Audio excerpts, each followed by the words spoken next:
Yo, what's up, all you burner stoners and potheads? This is Weedman 420 with the Weedman 420 Chronicles. How are all you vipers doing out there, Mrs. Weedman? Mr. Weedman. How the hell are you? I'm fantastic. I love it. Hey, all you vipers out there in the world, hopefully you're smoking some big fat doinks while you're listening to the show. Mrs. Weedman and I are about to get normal with some OG Kush that was grown by our friend Big Earl.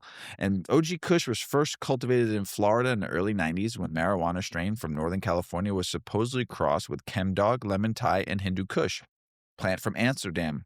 The results was a hybrid with a unique terpene profile that boasts a complex aroma with notes of fuel, skunk, and spice. OG often refers to original gangster or ocean grown, indicating either the strain's authenticity or intensity. Many people have different names for the acronym, but the real OG Kush should smell like lemon pine fuel with high THC, mixed head and body effect. It's often enjoyed in the back half of the day to ease stress. The genetic backbone of the West Coast cannabis varieties of OG Kush arrived in Los Angeles in 1996 when Matt Bubba Burger bought it along with the Bubba, which was later used to create the famed Bubba Kush. From Florida to legendary cultivator Josh D, since then, OG Kush has become a worldwide staple used to create numerous famous strains like GSC and Headbam. There's been many different phenotypes of OG Kush weed, including the Tahoe OG, SFV OG, and Ghost OG.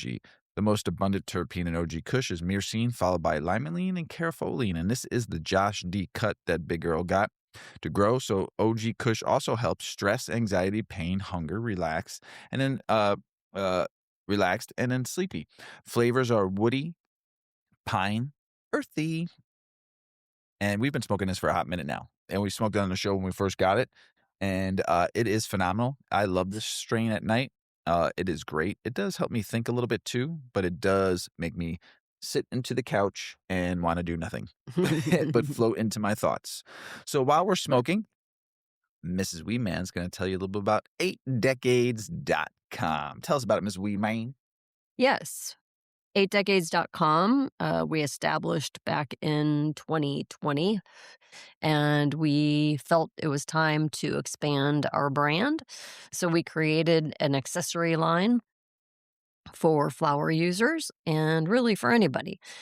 We also have hemp clothing, and we've got some good accessories, and there's also Weedman 420 swag on our site. So you can head over to 8decades, that's the word, not the number, EIGHT, decades.com, and check us out.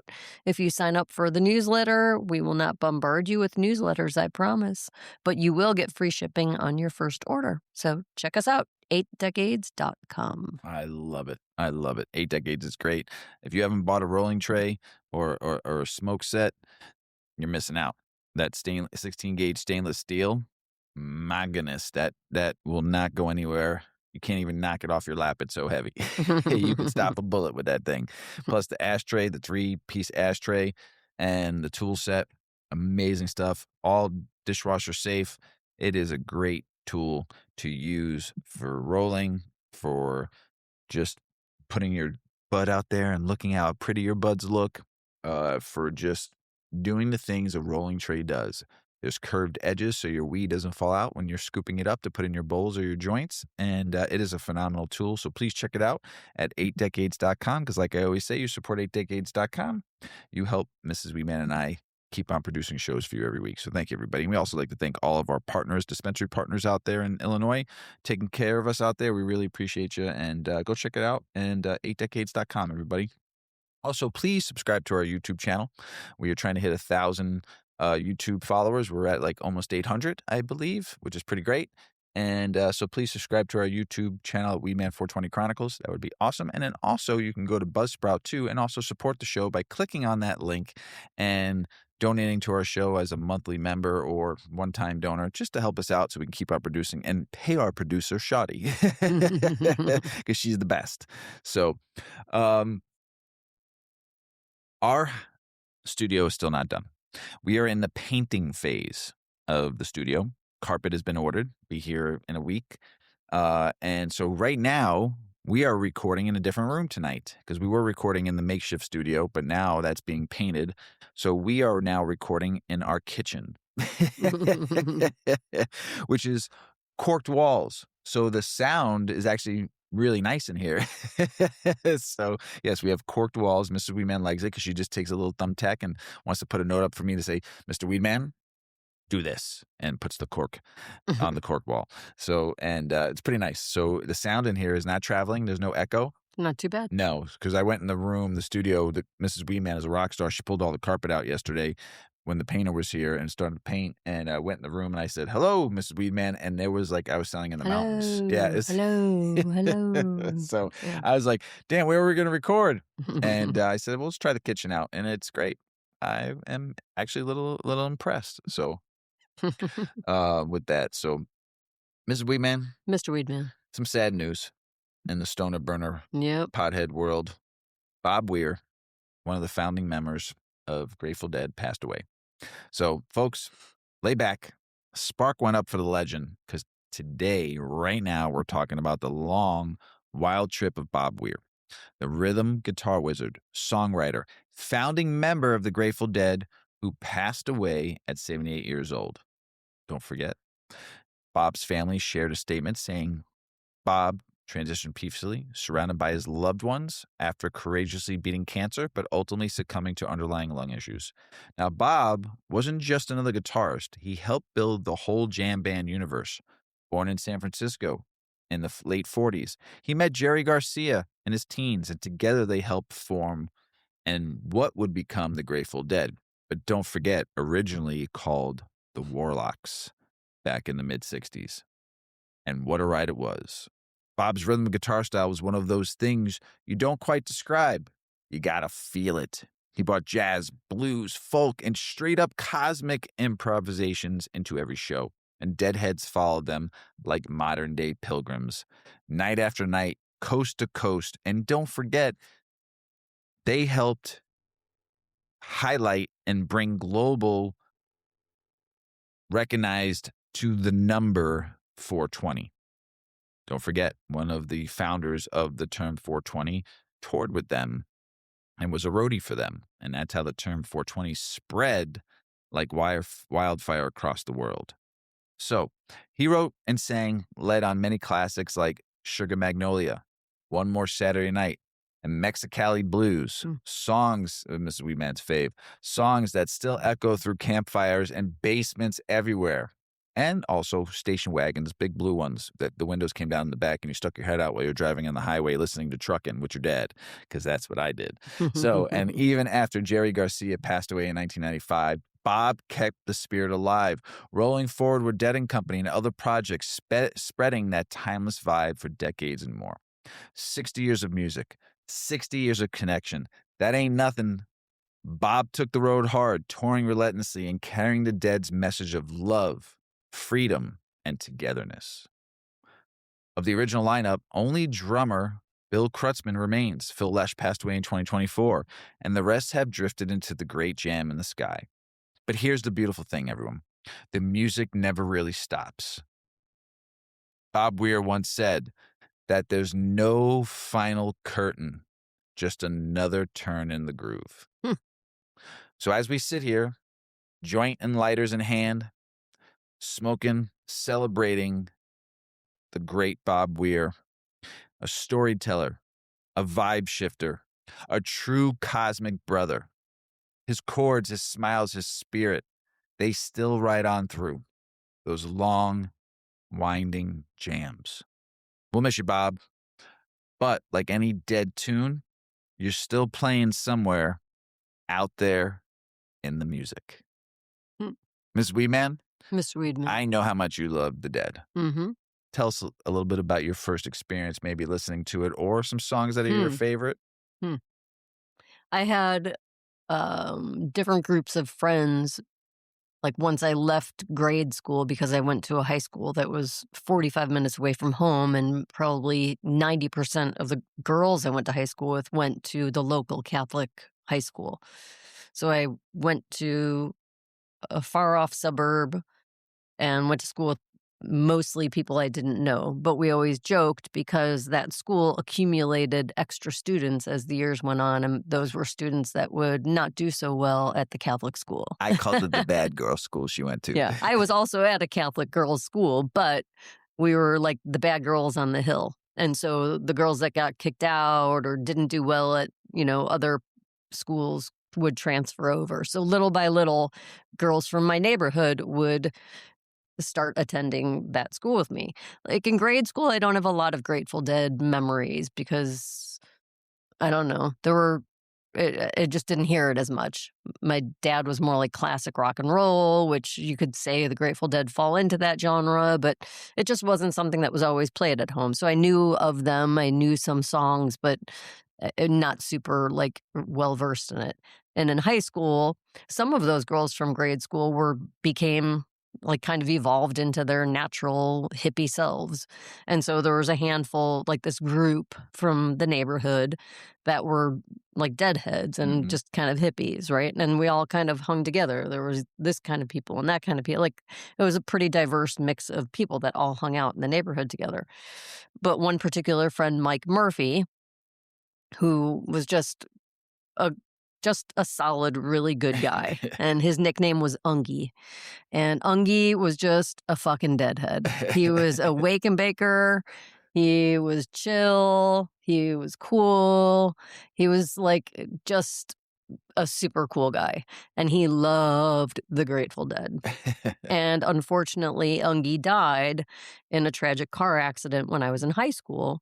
And at the time, his parents had divorced, prior to that. And it was kind of messy. And then his dad was dating this woman on their block where he grew up. And then she was a neighbor. And then his dad and that woman broke up and his dad remarried someone else.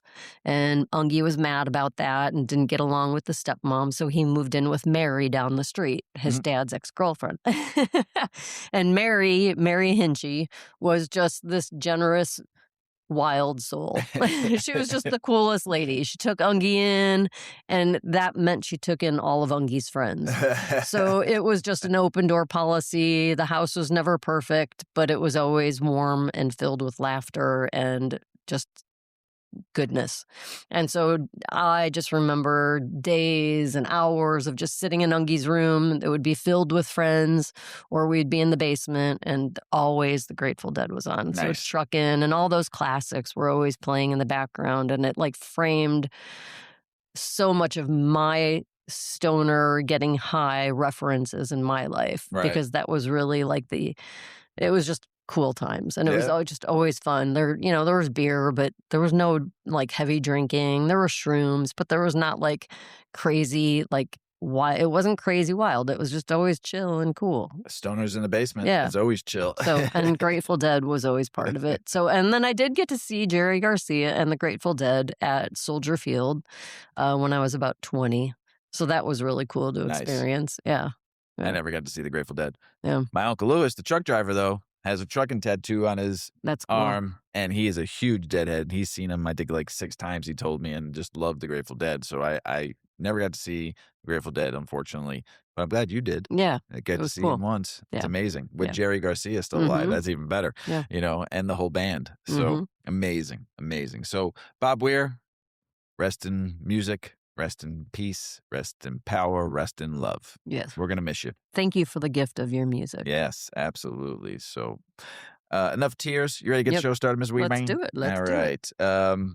Here's something clinically nerdy, but super relevant to the cannabis world. An actual randomized pilot study looking at CBD for dental pain after tooth extraction. This isn't some bro science. It's real human research published in the Pharmaceuticals from NDPI. So picture this. Someone just got a tooth yanked. A pain management usually means ibuprofen, acetylphenamine, NSAIDs, which do the job, yes. But they also come with side effects, baggage like gut irritation, liver stress, and all the fun stuff no one wants to think about. The research team wanted to ask simple but powerful questions. Can CBD, good old cannabinoid, the non-intoxicating part of cannabis, help with that acute post-extraction pain? Not chronic back pain, not anxiety, not sleeplessness. Actual surgical pain right after the old dentist goes, pull. Right out the mouth. Ugh, I've had 4, 5 teeth pulled.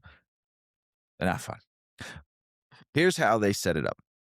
8 adults total. Yeah, small sample. pilot vibes, randomized into 4 groups. High-dose CBD, 37 milligrams. Low-dose CBD, 17 milligrams. Placebo, oil, standard therapy. The usual ibuprofen, aceta routine.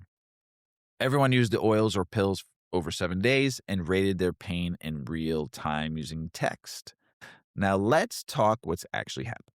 The high-dose CBD group showed pain scores that looked a lot like standard non-opioid pain meds. Good. Low and stable over the first 72 hours. That's wild because it suggests at higher concentrations, CBD might be holding its own against mainstream pain meds for this kind of acute surgical pain. Meanwhile, the low-dose CBD group didn't look much different from placebo, meaning if you're going to use CBD for pain, at least in this setting, there's a threshold you need to hit. Tiny doses might just float around without doing much. And here's the kicker. No serious adverse effects. A few people mentioned mild stuff like drowsiness or dry mouth, but nothing that stopped anyone from using the treatment. That's a big deal, especially when you're talking about potential alternatives to NSAIDs or opioids. Keep in mind, this was a pilot study, small group, early phase, so we can't say CBD is definitely a dental pain cure yet, but the patterns are suggestive, especially for the higher concentration CBD dose, which seem to track right alongside standard therapy in terms of pain control. The study authors even note that anti-inflammatory potential of CBD, downregulating things like pro-inflammatory cytokines, could be part of the mechanism here. It's not just a buzzword. There's real biological plausibility behind what this might help. And yeah, future trials with more people, better blinding, and even biomarker tracking are the next steps. But from a weed science perspective, this is the kind of evidence that keeps me lit up. CBD's role in pain management keeps looking way more nuanced and promising than the old CBD for everything meme. So next time someone scoffs at cannabis research, remind them this is an antidote. This is real randomized clinical stuff showing CBD might actually ease pain after something as common as a tooth extraction. Exciting for a guy that's had 5 teeth pulled and maybe a couple more down the road. Who knows? I have my mom's teeth.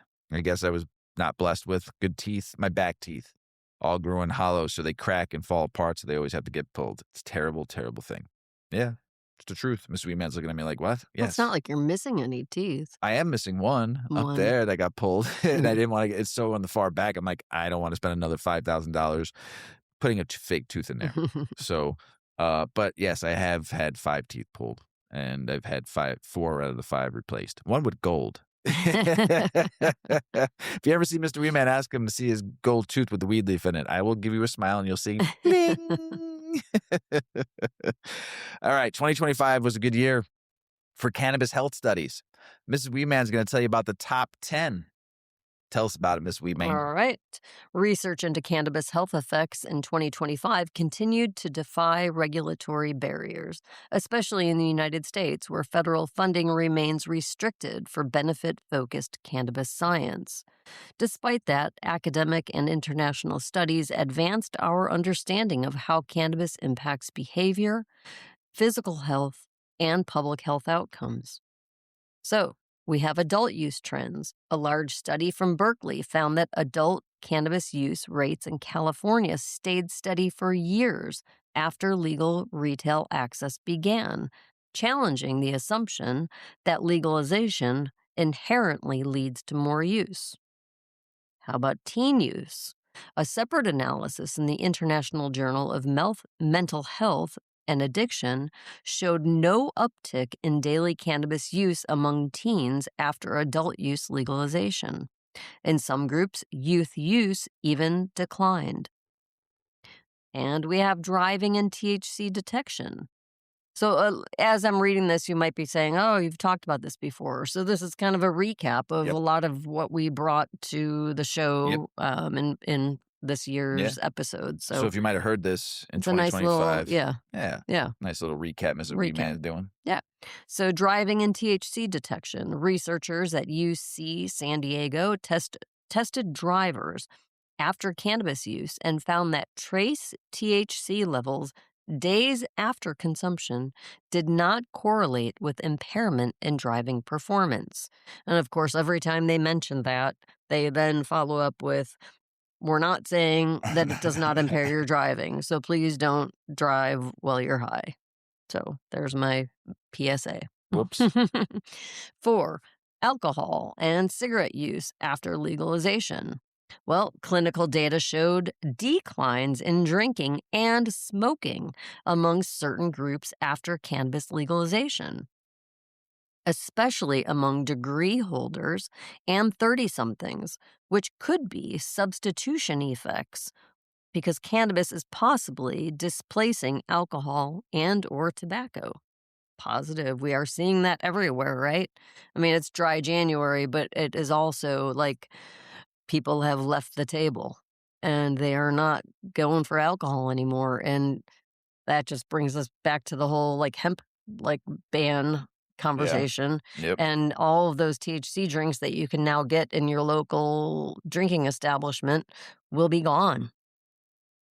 And that's a problem because people are enjoying it, and it's what consumers want What's good is some states are gonna take it upon themselves to to just regulate the law for the hemp drinks, which is good. yeah, it So, is good.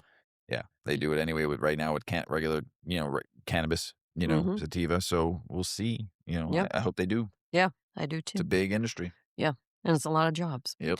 All right, back on track. Cancer risks, specifically head and neck. A large hospital database review found no link between cannabis smoking and head and neck cancers, while tobacco and alcohol remained primary drivers. Alcohol is bad, McKay. Yay, weed. Yay, weed. How about suicide and legalization? Canadian hospital data showed stable suicide rates before and after legalization, contradicting historic myths from cultural narratives like reefer madness, that you're just going to go mad and be suicidal if you even smoke a drop of marijuana. Not true.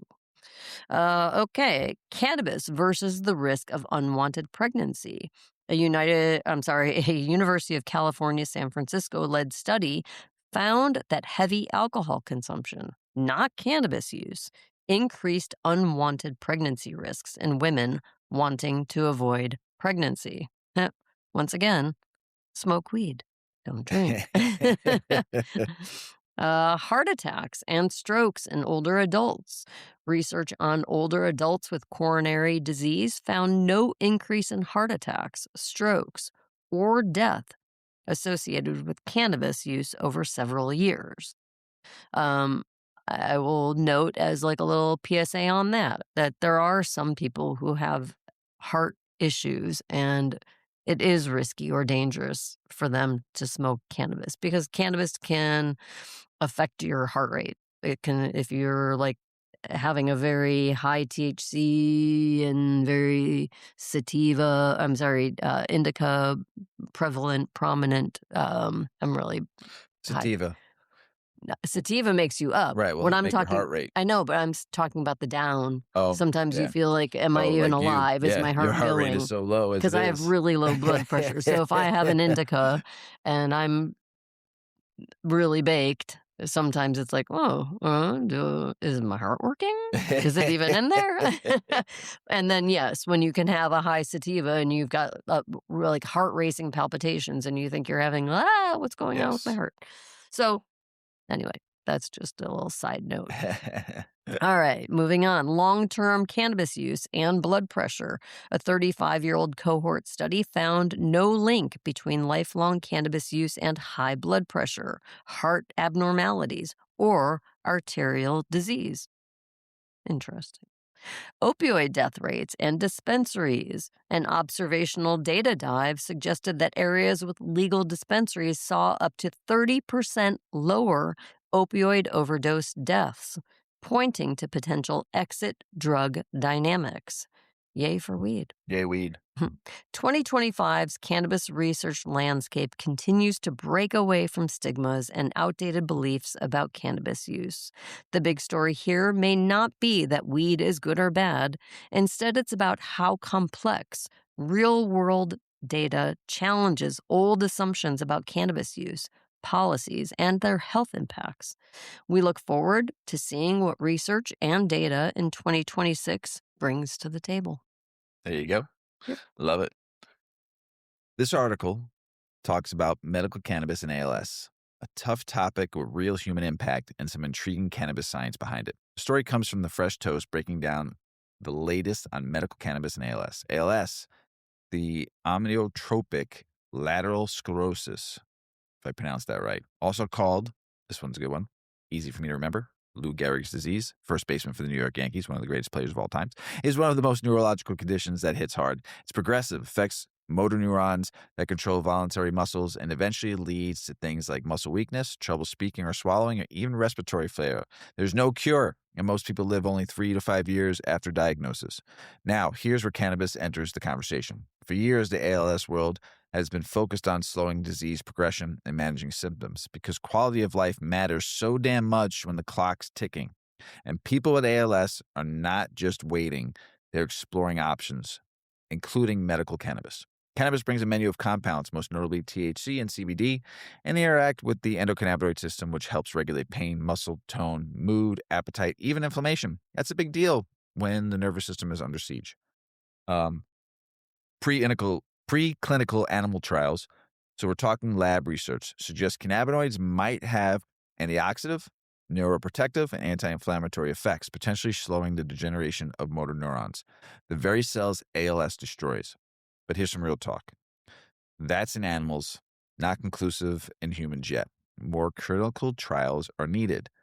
On the human side of things, patient surveys and early observations tell a story many of you might have heard personally. Folks with ALS report that cannabis helps with a bunch of symptoms: pain, poor appetite, anxiety, muscle cramps, spasticity, that's muscle tightness, drooling, and even sleep issues. Some report feeling better overall. That vibe of well-being that can matter just as much as symptom relief when life's battle gets tough. But hold up, it's not all sunshine and rainbows just yet. The definitive evidence showing cannabis slows disease progression in humans is still limited and mixed. Some retrospect studies, that's looking back at data, did see short-term relief for pain and anxiety, but also unexpected correlations with faster functional decline. That's confusing as hell and shows just how complex this research really is. Right now, scientists are running ongoing placebo-controlled clinical trials to figure out whether cannabis-based extracts can do more than ease symptoms that maybe actually affect ALS progression.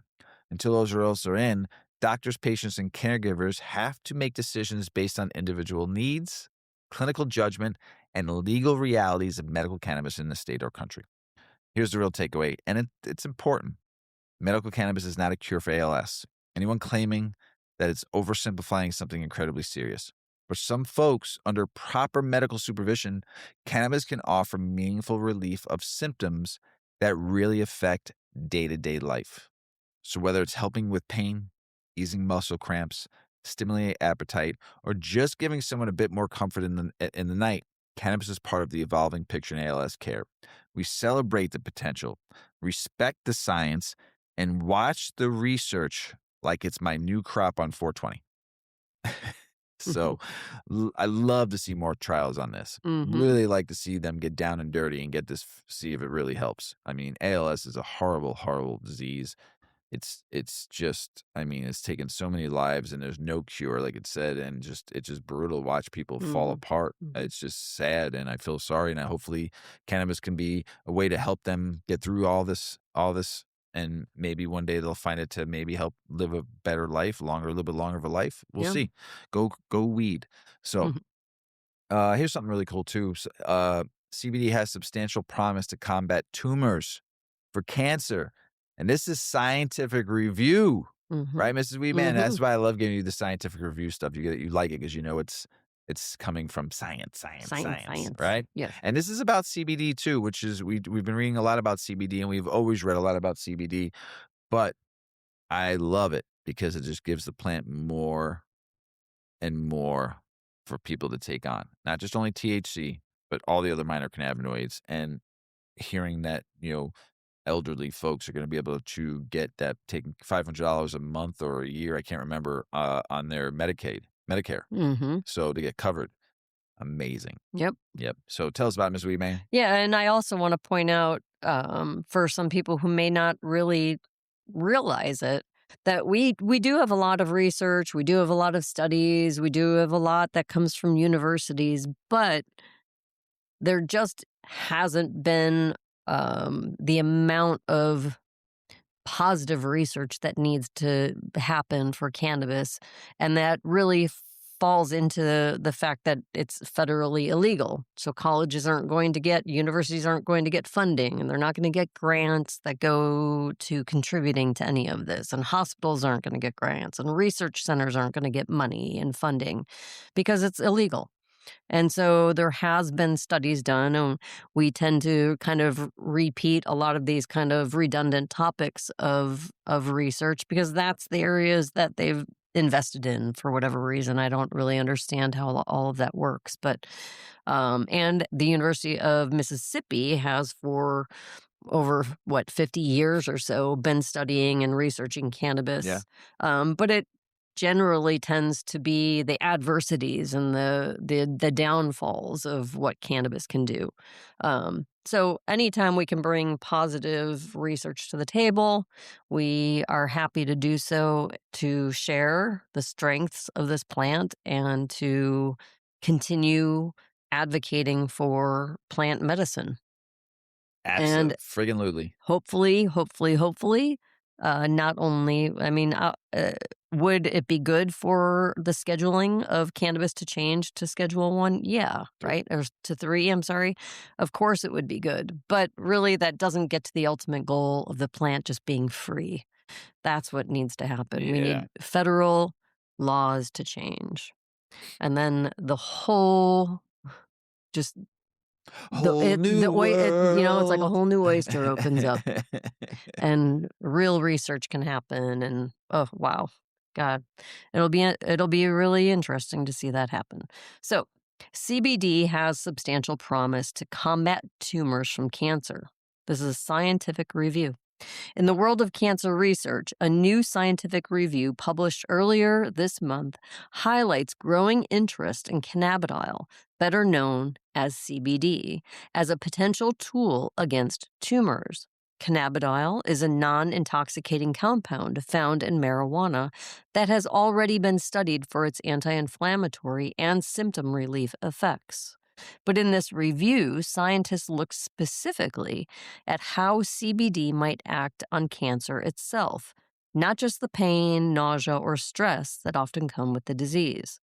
The review examined a broad range of prior studies on CBD and cancer, including research on some of the most aggressive forms of the disease, such as glioblastoma, a type of brain cancer.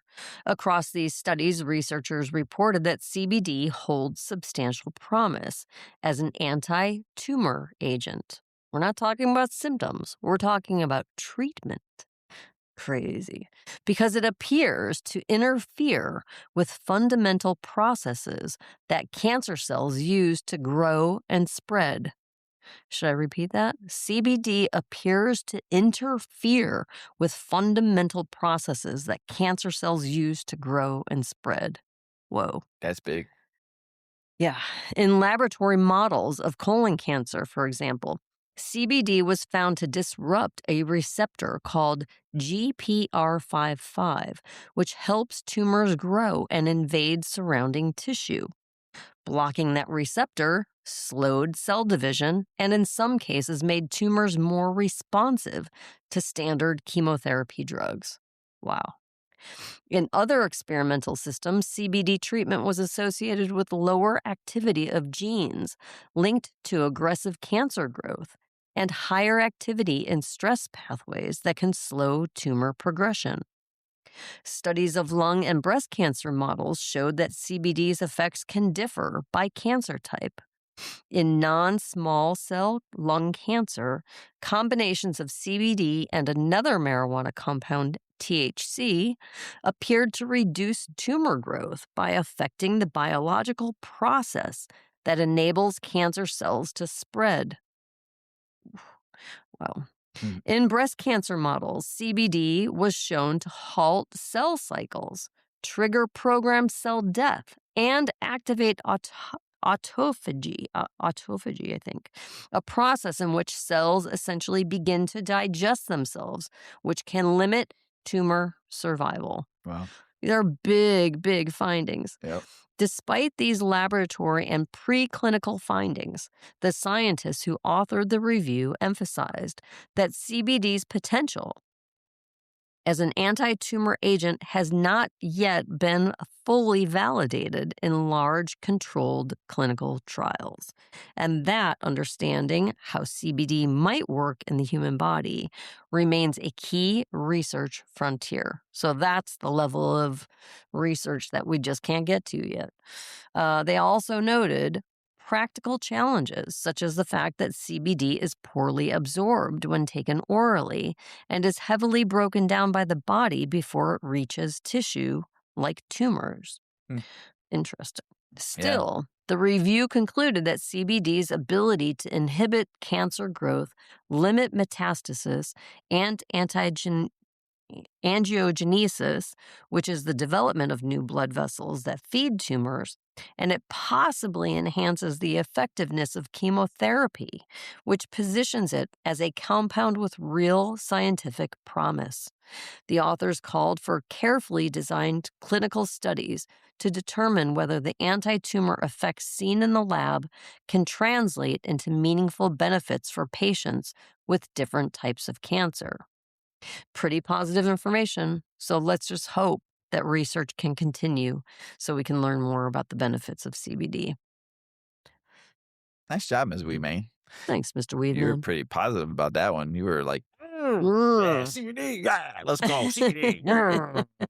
I'm pretty high. That was Mrs. Weedman reading that article. She's like, let's go. That's the OG Kush talking. Thanks, Big Earl. Thanks. Mrs. Weedman was just like gonna be the Hulk in a second, just start ripping off. Raw. CBD. Political state and business news. The cannabis industry Political Committee American Rights and Reform PAC just gave another $1.5 million to Donald Trump's MAGA Inc. super PAC right before Trump's cannabis rescheduling executive order, on top of a roughly $1 million already donated. Critics say it shows the industry's political positioning around federal rescheduling, but political cash doesn't automatically guarantee policy outcomes. It's about influence and leverage. Alabama lawmakers introduced House Bill 72 to make smoking or vaping marijuana in a vehicle with a child present a Class A misdemeanor. Whether the car is moving or parked, and with windows open or closed, the bill would require education courses and could trigger child abuse neglect reporting to authorities. It's part of a tough new cannabis-related child safety rules in the state. In Arizona, a new ballot initiative could end retail adult-use cannabis sales, even though voters approved in 2020 Prop 207. Another state, everybody. The plan would still allow personal possession and home grow and keep expungents, but shut down licensed dispensaries. It's led by Sean Noble and backed by partly by smart approach of marijuana, smart asses of the masses. Supported say the market didn't live up to the promise about kids and THC levels. Yeah, exactly. Mr. Weedman looked up at me like, what? A Michigan judge just ruled that cannabis industry lawsuit can move forward against the state's new 24% wholesale marijuana tax that took effect on January 1st. Great, because the last couple episodes we talked about that they weren't going to allow it, but this judge is. Good stuff. The Michigan Cannabis Industry Association argues the tax violates the intent of 2018 legalization law and could push buyers back into the illicit market. The judge denied tossing the case, so this fight is just getting started. DePaul University in Chicago is now offering cannabis-related courses, teaching students how to run dispensaries, manage operations, understand community engagement, compliance, record-keeping, and even cannabis history and social injustice issues tied to race and equity. It frames dispensary leadership as part of the community development, blending business smarts with the culture and retail vibe. Cannabis education meets academia. Minnesota colleges are expanding cannabis studies programs to build out the workforce for the state's budding adult-use marijuana market. St. Cloud State and M State are rolling out new certificate programs with green flower to teach cultivation, retail, product development, compliance, and more. Schools want grads ready for the real jobs and the growing industry that needs legit training fast. Oh, yeah. I mean, Minnesota's gonna fucking grow really quick. Once more and more dispensaries open, cultivation, it's going to be just like Illinois, Michigan. I mean, it's going to need workers. It's going to need people trained. It's coming. I mean, it's a slow start out of the gate, but I'm telling you what, it's going to grow fast and quick. In Washington state, the legal weed dream is bumping hard into reality. Oversaturated dispensaries, heavy discounts, and retail groups wielding power beyond the original 1502 small business spirit have driven many cannabis companies towards the edge. They are the highest tax rate in the country. Their high taxes, pricing wars, and licensing loopholes are squeezing growers and mom and pop shops while a few big players ride the wave. Whether reform can fix it, all remains to be seen. Come on, Washington, fix your shit.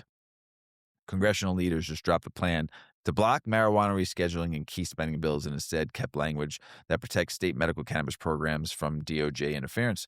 That means lawmakers aren't stopping the feds from reclassifying cannabis, but they're still shielding medical access under state laws. A subtle but meaningful shift in the ongoing federal reform saga. In Oregon, cannabis demand has stayed steady, but growers harvested a record crop in 2025, pushing flower prices down to historic lows, around $3.33 a gram at retail. Whew, that's cheap. Sales dipped slightly last year too, but because folks stopped smoking, not because folks stopped smoking, but because supply outpaced demand. Experts say low prices likely stick around as the state works through its massive harvest. Delaware lawmakers wanted to decriminalize smoking marijuana in public. Right now, puffing a joint on the sidewalk gets you charged with a misdemeanor, up to 5 days in jail and a fine. The new proposal would make it a civil violation, fined up to $50 for first offense, easing up on the harsh old penalties while still banning public smoking. Wisconsin's Republican Assembly Speaker Robin Voss says the state it just isn't ready to legalize medical marijuana. Speak for yourself, Robin, because I can tell you right now, your constituents in that state are ready. They're tired of crossing the border to Illinois to get their weed. So you better talk to your constituents, not what you think. And called President Trump's cannabis rescheduling directive wrong. Still calling pot a dangerous drug. Robin, I don't know who the hell you're talking to, but come on our show so we could teach you a thing or two or three. Voss says there aren't enough votes for the medical bill yet, though he hopes research barriers might loosen if rescheduling happens. A weird twist of support. Now, passing the joint over to you, Mrs. Weedman. All right, I've got some more political, state, and business news. The Oklahoma Bureau of Narcotics, the OBN, just released jaw-dropping stats showing that Oklahoma is a major source of illegal marijuana trafficking, with authorities calling it startling how much unregulated cannabis is moving through their borders. OBN says enforcement and seizures are increasing as they work to curb the black market flow and protect communities. Crazy, huh? Yeah. Crazy. Nebraska's Medical Cannabis Commission approved a new round of emergency regulations and granted one cultivator license as the state builds out its medical cannabis program after voters approved legalization in 2024. And it is now 2026, and they gave one license. The rules, which still need tweaking on supply applications, aim to get licenses out, even as Nebraska remains one of the country's more restrictive medical markets. Advocates urged the panel to focus on helping patients who need relief. Guess who those patients are? The voters. Yep. Ice-T's cannabis dispensary, the Medicine Woman in Jersey City, has closed less than a year after opening, despite a big grand opening and local hype. The celeb co-owned shop faced a crowded New Jersey cannabis market and rising costs, showing even star power doesn't guarantee easy business. Supply, competition, and heavy regulations are real, and they affect all shops, even those that are celebrity-owned. The New Hampshire House just advanced HB 186, a bill to legalize marijuana possession, home cultivation, and create a taxed, regulated commercial cannabis market for adults 21 and up.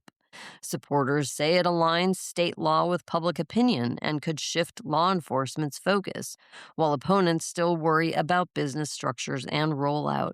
Even so, it's a step forward for the Granite State's reform. As Georgia's 2026 legislative session kicks off, advocates are pushing medical cannabis expansion. Lawmakers plan to reintroduce bills that would raise THC limits for patients and curb marijuana arrests based on smell, aiming to loosen the state's strict low THC rules that currently limit Georgia's medical program to oil and edibles. Their fight for better patient access continues. Meanwhile, in Hawaii, a top lawmaker plans a bill to put cannabis legalization directly in voters' hands after years of legislative dead ends. Dave Tarnas says since the legislature keeps stalling, it's time to hear the people's voice on ending prohibition, even if lawmakers aren't ready to act themselves. Support from Governor Josh Green exists, but Oahu reps are split. The Illinois Criminal Justice Information Authority just announced $50 million in new R3 grants funded by legal cannabis tax revenue. That includes $35 million for re-entry, economic development, and legal aid, plus $15 million for youth development and violence prevention. Born from the Cannabis Regulation and Trust Act, R3 reinvests 25% of adult use weed taxes back into communities hardest hit by the war on drugs. That's some positive news right there. I want to do a little looking into on that. Something tells me that may not be happening. It is Illinois. In 2025, Ohio dispensaries sold more than $1 billion worth of legal marijuana, with about $836 million from recreational sales and over $233 million from medical cannabis. It's the first full year of adult use sales. Folks are buying legal green in big numbers, even as the market continues to find its groove. If President Trump's recent executive order directing federal officials to reschedule marijuana out of Schedule 1 actually gets completed, it might finally free up Washington, D.C. to legalize adult use recreational sales after years of congressional blockades. Federal rescheduling wouldn't legalize weed nationwide, but it could clear the path for many states who aren't yet participating. Congress just ditched language in a federal funding bill that would have blocked the DOJ from rescheduling marijuana, leaving the executive branch's authority intact. That means the door stays open for the Trump administration's rescheduling push to move weed down the federal ladder. Momentum might be picking up. Yay for that. Massachusetts just reached $10 billion in total legal cannabis sales since adult use launched, with $1.65 billion sold in 2025 alone. Regulators say adding social consumption lounges in 2026 could give the market another bump, and they're eyeing federal rescheduling research opportunities too. The Bay State's weed scene keeps maturing and lounges are on the horizon. That's it for my news, Mr. Weedman. It's back to you. Thank you, Ms. Weedman. The federal government, through agencies like NIDA, now finally acknowledges marijuana has medical value. Oh, finally. I mean, they've been fucking dogging marijuana since before Nixon. So, especially CBD, after decades of saying it didn't. But the fine print matters. This doesn't magically legalize everything. Rescheduling will still shape research, regulation, access, and how the feds handle weed, meaning the plant's medical value. It's official, but the devil's in the details as reform moves forward. A GOP congressman says he's not worried about delays in the marijuana rescheduling process because President Trump made it very clear the DOJ should move forward with rescheduling cannabis. He called the Attorney General certainly competent and brushed off concerns the Department of Justice might sit on Trump's directive, keeping faith in the executive push for federal reform. Our artificial intelligence is loving up cannabis world by personalizing strain choices, precision dosing, terpene matching, and even delivery method suggestions based on your goals. AI crunches terpenes, cannabinoids, and consumer data to recommend what's most likely to work for sleep, stress, focus, helping reduce trial and error and make weed choices smarter. We have talked about this multiple times. Yes, we have. Looking forward to being able to do that myself. The Trump administration quietly scraped federal advice urging limits on daily alcohol consumption, or I should say scrapped, even as marijuana stays federally illegal. The updated U.S. dietary guidance removes specific drink limit recommendations, but doesn't say anything about cannabis. Still criminal under federal law, highlighting a weird contrast as more Americans choose weed over booze for health reasons. Pre-rolls aren't just afterthoughts anymore.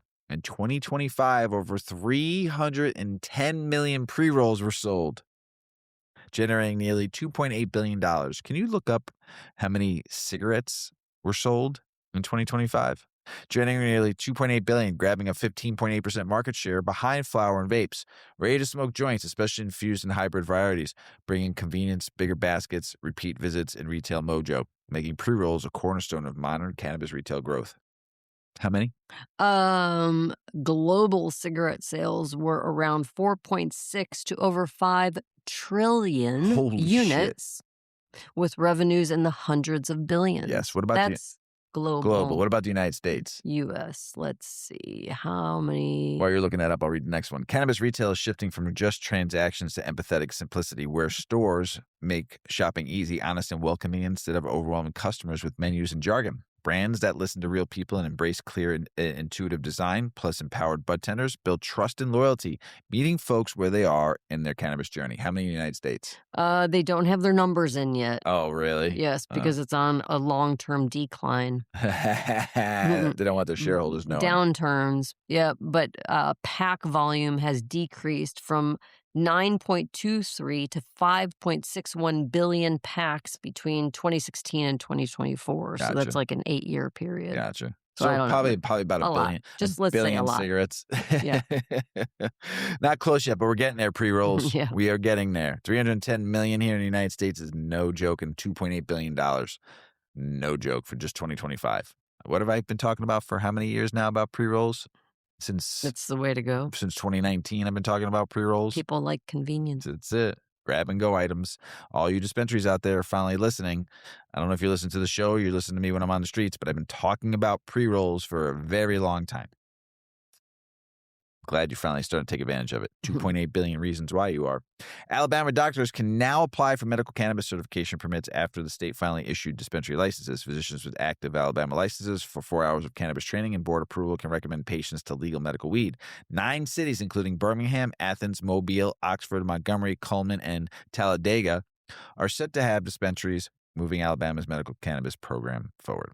Texas Department of State Health Services is proposing new hemp rules that redefine how THC is measured and could effectively ban smokable THCA flower by counting THCA toward total THC limits. The plan also slashes child-resistant packaging, warning labels, huge fee hikes, and could reshape the state's hemp scene as early as January 25th. Critics say fees and rules could kill small hemp businesses. A new Florida bill aims to legalize recreational marijuana and break up the state's tight medical cannabis monopolies. Good. By expanding businesses' licenses for more growers, processors, and dispensaries. Here's what you need to do, Florida. If someone wants to open up a dispensary, they can't because you have to own a cultivation to sell to your own dispensaries. You need to stop that. You need to let people buy from who they want to buy and be able, so small business owners can open up just a dispensary, because it's impossible and so unaffordable in Florida to open up cultivation. So you give people a chance. Supporters say the boost competition, lower prices, and open doors for small businesses and patients alike as Florida eyes a broader, fair cannabis market. In Maine, a GOP lawmaker and cannabis advocates say anti-weed petitioners are straight up lying to get signatures on a ballot measure that would end legal recreational cannabis sales and home grow rights. Ugh. Petition workers misrepresent the proposal as testifying safety stuff to trick people into signing. Yeah, I heard they were giving dollar bills, dollar bills, y'all, for people who were signing up. And folks are being warned, don't sign that bogus petition. One more time. If you're in Maine, do not sign that petition. It's crap. Ola. Pennsylvania medical marijuana program saw a slight drop in registered users, even as the dispensary sales ticketed up and topped over $1.3 billion through 2025. Still, lawmakers remain divided on adult use legalization, with competing ideas from state-run stores to private markets, while public and fiscal pressure grows to legalize recreational weed. Come on, Penn, let's go. It's about time. Ms. Weedman? Yep, Mr. Weedman. Tell me about navigating the green rush. Yep. Tell us about a strategic guide to choosing a recruiter for a career in cannabis. This Yeah, is this is important. powerful. Yeah, this Yeah. is a good one. This is powerful. Ms. Weedman said it. I don't want to steal her thunder, but this is a good article if you're trying to get into the cannabis industry, or if you're in the cannabis industry and you don't like where you're at. Recruiters in this industry are big. In the cannabis industry, I get hit up by recruiters all the time. So I'm telling you right now, listen to this article. This is going to help you a lot. Tell us about Ms. Weedman. Yeah. The decision to pivot into an emerging industry like cannabis. Are you lighting your joint? Because I was going to light mine too. So let's have a little smoke here for a quickie second. And then Oh, I'll get into this I like a article. good quickie Yeah. session. Mm-hmm. I heard you. I didn't miss that. You didn't miss it? I didn't miss I that. didn't miss it either. No, you didn't. Nope, not at all. Never. All right. I almost spilled my fucking drink all over my computer. The decision to pivot into an emerging industry like cannabis can be both exciting and daunting. You're drawn by the potential, the innovation, and the possibility to be part of something transformative. Yet, you're also facing a unique set of challenges: an evolving regulatory landscape, a distinct cultural fabric, and a skills gap where your proven expertise from another sector may not have obvious one-to-one mapping. In this complex transition, the right recruiter isn't just a convenience, they can be a critical partner. In my experience, a good recruiter can be the bridge between your established past and your dynamic future. But how do you select a recruiter who can truly help you navigate this terrain? I believe this requires moving beyond a LinkedIn search and adopting a more discerning and investigative approach. Here's a strategic framework to help you select a recruiter who can successfully guide you on your journey into cannabis. Seek an industry-specific Sherpa, not a generalist guide. This is the non-negotiable starting point. The complexities of the cannabis industry are profound, and a recruiter who primarily places accountants in manufacturing or marketers in tech will lack the nuanced understanding you need. 100%. Look for a dedicated practice. Look for recruiting firms or headhunters who explicitly list keywords like cannabis or plant touching as a dedicated practice area. This indicates a committed investment in the space. Look for network depth. A true specialist's value often lies in their network. They have established relationships, not just with HR departments, but with founders, VPs of cultivation, heads of extraction, and so forth. They understand the who's who and the nuances of different companies, from lean, scrappy startups to publicly traded MSOs. Look for fluency. They should speak the language. Terms like seed to sale, COAs, post-harvest workflow, metric compliance, 280E, those should all be part of their natural vocabulary. This fluency allows them to accurately translate your skills into the industry's context. There's some questions you should ask. What are some key operational and regulatory challenges facing your cannabis clients, and how might they impact the roles you're trying to fill? An experienced recruiter often acts as a transmitter, simply passing your resume from one inbox to another, while a true partner acts as a translator. Your background in CPG brand management, pharmaceutical logistics, or agricultural science is immensely valuable, but it requires a narrative that can resonate with a cannabis CEO. Oh, my joint went out. All right, back to what you should look for. Strategic storytelling. Your recruiter must be able to articulate why your experience in a regulated, fast-moving consumer goods industry, for example, is a perfect fit for a cannabis edibles company, even if you've never touched the plant. They can reframe your resume, highlighting transferable skills in compliance, supply chain management, and brand building. Look for a consultative approach. The best recruiters will spend as much time understanding your motivations, learning style, and risk tolerance as they do reviewing your skills. They are assessing for mutual fit, not just filling a slot. They can both challenge you and prepare you. Ask them, based on my background in XYZ, how might you position my skills to a director of operations at a cultivation facility? Yeah, I mean, you got to give them challenging questions too, right? You do. In a young industry, many of the most compelling opportunities are not publicly advertised. They're filled through networks and trusted referrals, and a recruiter's true power is in their access to that hidden market. Look for proactive sourcing, not reactive posting. Are they reaching out to you about a specific unlisted opportunity that matches your profile? That is a strong indicator they are working on exclusive, high priority searches. Look for quality over quantity. A specialist recruiter will likely have fewer but more targeted job orders than a generalist firm.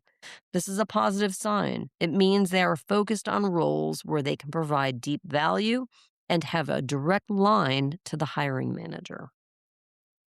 Look for insider knowledge. They should be able to provide you with intelligence you can't get from a job description.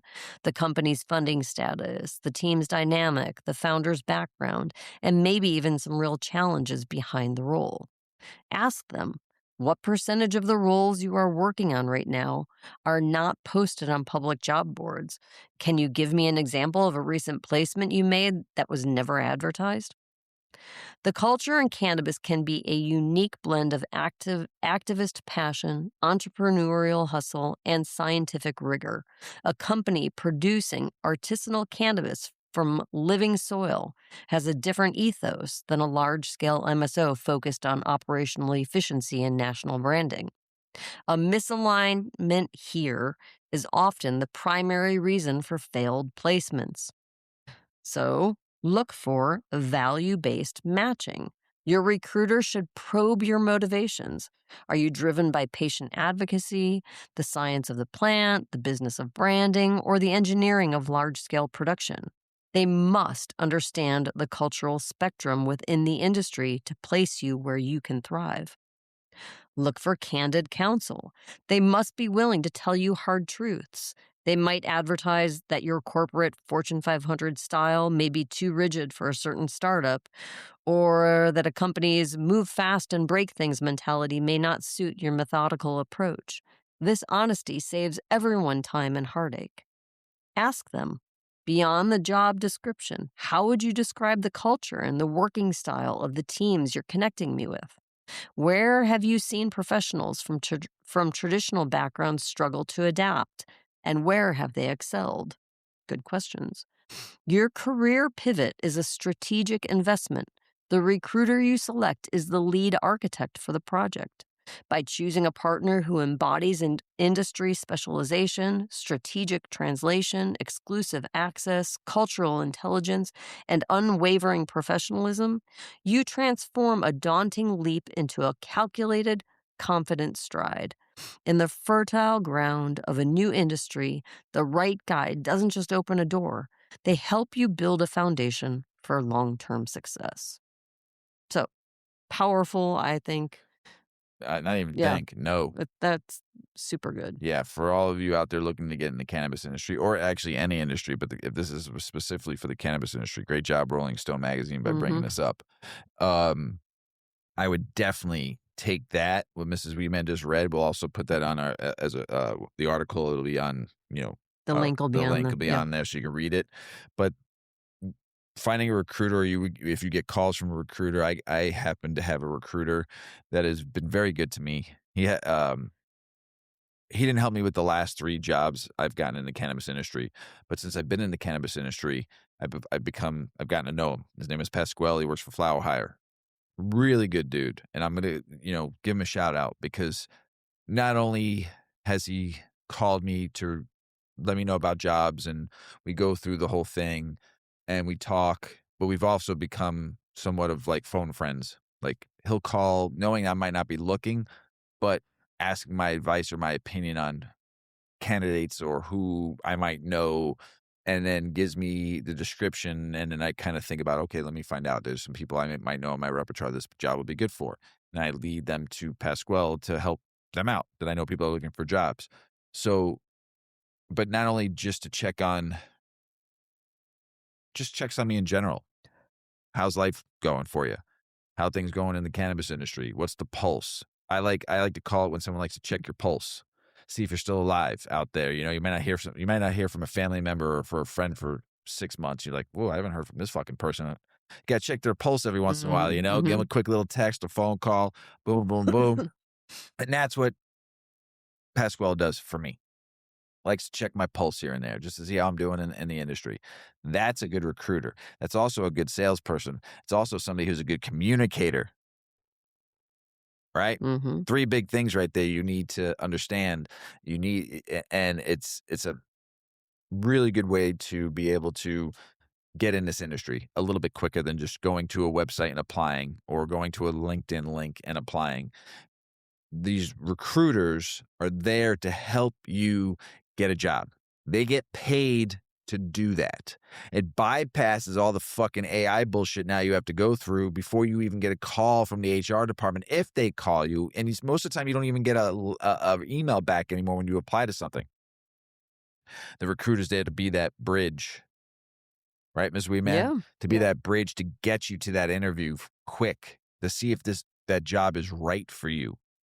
So try to find a good, solid recruiter. So great job, Mrs. Weedman, on that article. So international news. In Venezuela, cannabis remains strictly illegal with no medical program or legalization debate underway. The country's long, porous borders make it more of a drug transit corridor for Colombian marijuana rather than a producer. And public opinion on legalization is rarely measured. Despite regional liberalization trends, Venezuela prohibitionist stance shows little sign of changing soon. It's terrible. Germany's medical cannabis bill just hit critical health committee review after a continuous first Bundestag reading. Expert warns parts of the framework could be unenforceable, and coalition cracks are showing, even as 22 witnesses weigh in the pivotal moment for Germany's near €1 billion medical market and the future of cannabis policy there. As of January 1st, 2026, Czechia officially legalized personal cannabis for adults 21 plus, can grow up to 3 plants, keeping 100 grams at home and carry 25 grams in public. Hell yeah. Commercial adult use sales aren't live yet, but Prague's historic reform puts Czechia alongside other legal countries and marks a big European cannabis milestone. While Germany's taking a back seat, you're seeing other European countries that are building a solid cannabis business and industry. Thailand's government, here's a fuck up right here. Thailand's government is moving to tighten cannabis rules after thousands of dispensaries sprouted post decriminalization. New draft regs would limit sales mostly to licensed medical facilities, herb sellers, pharmacies, and trained traditional practitioners, squeezing out casual shops. It's part of a broader rollback of liberal weed policies aimed at reining in booming industry while keeping medical access intact amid political shifts. What I say, Mrs. Weedman, about Thailand? Don't Don't mess fuck it it up. up. Yep. Mhm. Kenyan's police intercepted a lorry in Nimrek and Mia carrying about 90 kilograms of unprocessed cannabis sativa, bang, hidden in sacks, part of nationwide anti-narcotics crackdown targeting trafficking networks. The driver and assistant were arrested and are in custody as authorities push to disrupt drug flows and product public safety. UK police chiefs have issued new guidance telling officers to treat medical cannabis users as patients first. All right, UK Police Department. Suspects second, after years of confusion, with officers often unaware of CBPMs are legal with prescriptions. The shift aims to stop unwarranted stops and clashes over the actual lawful medicine. Researchers of Wageningen University and Research WR in the Netherlands literally brought ancient cannabis enzymes back to life to see how THC, CBD, and CBC evolved. Those old school enzymes were generalists, making multiple cannabinoids from one precursor and might help biotech produce rare cannabinoids like CBC for medicine. It's like unlocking cannabis history to power future drugs and plant innovation. World Breeders, a seed company with roots in Spain's Basque Cannabis Clubs, has grown into global genetics exporter with operations in 3 continents and breeding strains like Clementine Slush and Pink Truffle. They moved production to Colombia for licensed legal cultivation and now ship seeds worldwide, pushing innovation and terpene-rich genetics into new markets. And that is international news, everybody. Mrs. Weedman's got another one I like. This is a good one. This is good. So out of all the songs about weed, and there's been many of them, hip hop, jazz, rock and roll, pop, blues, what am I missing? Anything? Jazz, I said jazz. So reggae. reggae. Thank you, Miss Weedman. How can I forget that? Phew. Yeah. So Rock and roll. I'll only play it. Hmm. So here's a good question for all of you stoners, burners, and potheads to think about, right? Yep. Let's do it in Jeopardy, right? What was the first song in history to ever mention weed? It was? How would they answer that? What is? What is? Whatever the What song, is? whatever the song you're gonna tell us Yeah, about. whatever. I don't know. Do. Okay. I'd fail at it every time because I'd forget to make it like a question. I would just shout out the answer, afraid I was going to forget it. You'd be like Horseshack from fucking Hey. Mr. Horse, Mr. Carter, Mr. Carter. Oh, I know, Mr. Carter. All right. Long before hip hop made weed reference as a cultural staple, musicians were weaving cannabis. Can you hear Yuki slurping up a bunch of water right now? Some water up right now. She's thirsty. Get at it, girl. Get at it. Girl was recording now. It's minute and 10 in. Now you come for water? Yeah. Oh my goodness. All right. We'll start that over. Long before hip hop made. Jeez, Yuki. Yuki. Sluggo. Chill, girl. Sorry, everybody. Long before hip hop made weed reference as a cultural staple, musicians were weaving cannabis into their music, even if most listeners today wouldn't recognize those early names or tunes. When we think of songs about marijuana, modern anthems like Young, Wild, and Free by Snoop Dogg, Because I Got High by Afro Man, and Hits from the Bong by Cypress Hill come to mind. But those tracks only reflect a shift that happened in the late 50s and 60s when rock and roll counterculture music began openly talking about drugs as part of the era's broader cultural changes. At that time, artists shed formal image norms and embraced topics that were once taboo in popular songs. The mainstream use of weed references didn't start then, but that's when it became socially visible in music. Digging deeper into music history reveals that the very first documented reference to cannabis is a song that goes back much farther to the early 20th century. One of the most obvious early examples is Mr. Weedman's Dancing, Cab Calloway's 1932 jazz tune, The Reefer Man. My fave. Mr. G sings that song for me. In it, Calloway opens with a spoken dialogue about a man full of that reefer, and follows with a playful, satirical portrait of a cannabis smoker who thinks he can walk on water and mistakes watermelons for pickles. That explicit reference places the Reefer Man among the earliest songs in recorded history to directly mention weed in the lyrics. But that isn't the only early contender. Louis Armstrong's 1929 instrumental, Muggles, while not lyrically explicit, was almost certainly a nod to marijuana, since Muggles was Harlem slang for weed at the time. Armstrong himself was known for his cannabis use and was even one of the first celebrities arrested for possession, lending cultural context to that track as an ode to the herb. The cannabis-related musical trail, however, may extend even earlier through folk tradition, like La Cucaracha, a Spanish folk song that became wildly known in Mexico in the 19th century. How many times when you were a kid did you sing La Cucaracha? When we were kids and did not know that was a weed reference. Oh my God, so many times. It includes versions with a verse about the cockroach not having marijuana to smoke. Because folk lyrics evolve and get personalized through generations of singers, this may predate anything recorded, though its original form likely did not mention weed.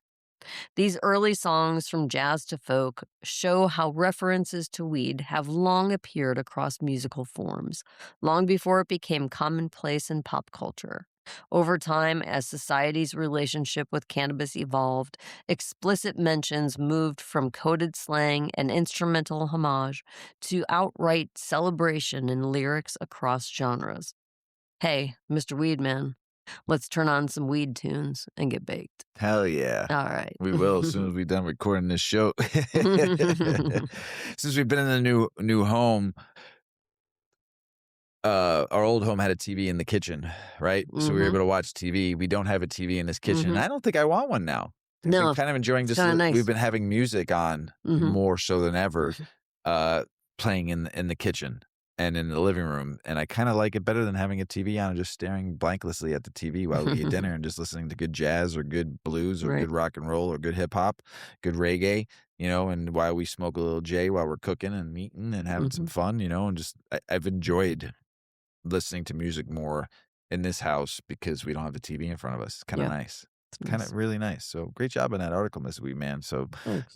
there's so many good weed songs out there. So many. Mhm. And I think I have an article for next week that's going to go talk about a little about hip hop and weed next week. So, which we've talked many a times and how weed references in hip hop have been around for a very long time. But yeah, I love that song, The Reefer Man. And I especially love it when Mr. G sings it for us on 420. So it's special. And you had got me a poster that I'm looking forward to hanging up. We'll post a picture of it on our Instagram, 8 Decades Instagram. Make sure you follow it.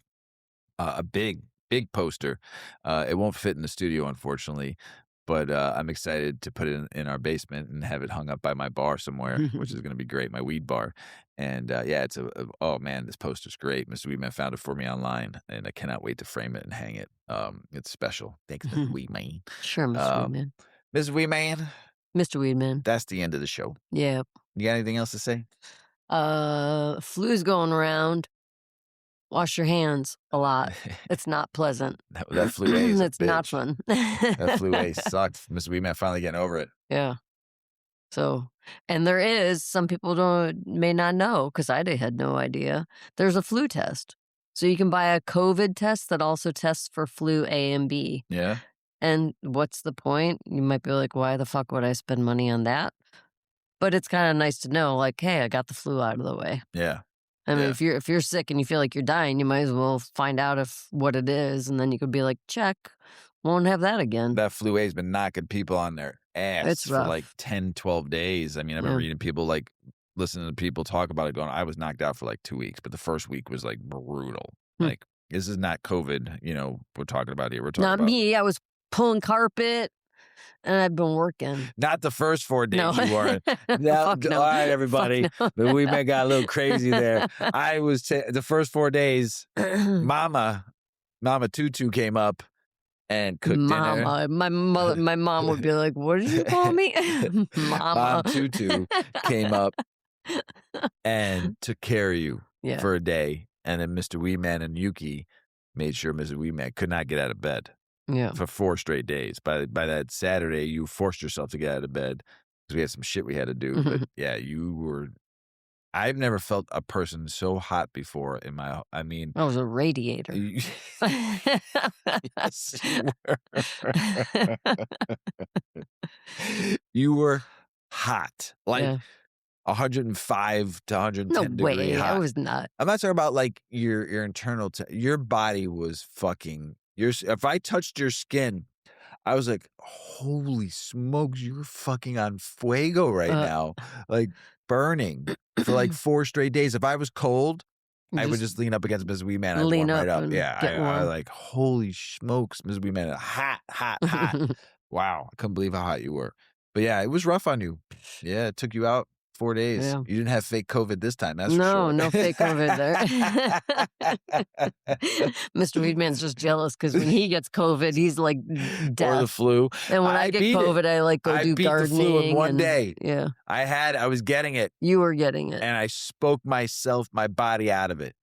Told you all I'm a true believer in speaking stuff into You had like the existence. 8-hour flu. I was rough. I thought I was getting You're it. like, And all oh, of a I'm sudden, going down. Yeah. I'm going down. and I was doing my best not to go down because my whole thought process is if we both go down, who's taking care of one another? Because you weren't getting Which out of is bed. why my mom came up. For a 'cause day. She's like, oh no. But I started feeling it on Monday night, and I was I was like, oh no, this is bad. Got the chills, got the sweats, got the body aches. My head was pounding. I'm like, no. I'm not getting sick. My body's not getting sick. Just thinks Can't it's sick. do It's this. just, I Can't do can't do it. it. Someone has to take care of the house, and someone has to take care of Mrs. Weedman And the dog. and the dog. Yeah, we were like literally having these Yeah. conversations. Like, I don't know. I'm not going to be And able I to woke help up you. Tuesday around 8 o'clock going, I got to get my ass out of bed. I took a Tylenol to get rid of the headache. And by 2 o'clock, I was like, I think I'm going to survive this. And I totally talked. I worked. Yeah. I got shit done. And then took care of Mrs. Weeman for a few days. You did. I did. Cooked his soup. My mom says, so my mom is in her 80s, and she has a lot of like friend groups, and it's a common conversation that single men are just looking for a nurse or a purse. Which is just hysterical. These old 80-year-old women talking about guys that way, so they all just stay single they because want they're a like, nurse nope, or a purse. a nurse or a purse. That's fucked up. Yeah. Funny, but fucked up. Yeah. So thanks for being my nurse and my purse while I was ill. She did bring some food up too and bake some bread. No, I'm saying you. You were my nurse. I'm your nurse and your purse? I'm my purse. Oh, I love that. Thanks. You're welcome. Hey, everybody out there, we're going to end this show before we get even more a little crazier and crazier. But we're wild and crazy at the kitchen table recording on this episode. So everybody out there in the world, we love you. Thank you so much for listening to the show. And I'm going to say it. We need some peace. We need some love. We need some kindness. And I need you to all go out there and live some fucking life. We love you. As Paulie always says, smoke smart, puff puffing away. Puff puff pass. Check out our cannabis lifestyle brand online at 8decades.com. Our custom smokes and accessories are perfect for your coffee table, bedroom nightstand, or kitchen counter. They're designed for you to show them off. The Canna community is also loving our hemp and cotton blend t-shirts, sweatshirts, scarves, and hats, finished off with our 8 Decades logo. We've got some awesome, long-lasting goods that will be your favorite for years to come. 8 Decades, because a 9th decade of cannabis prohibition isn't acceptable.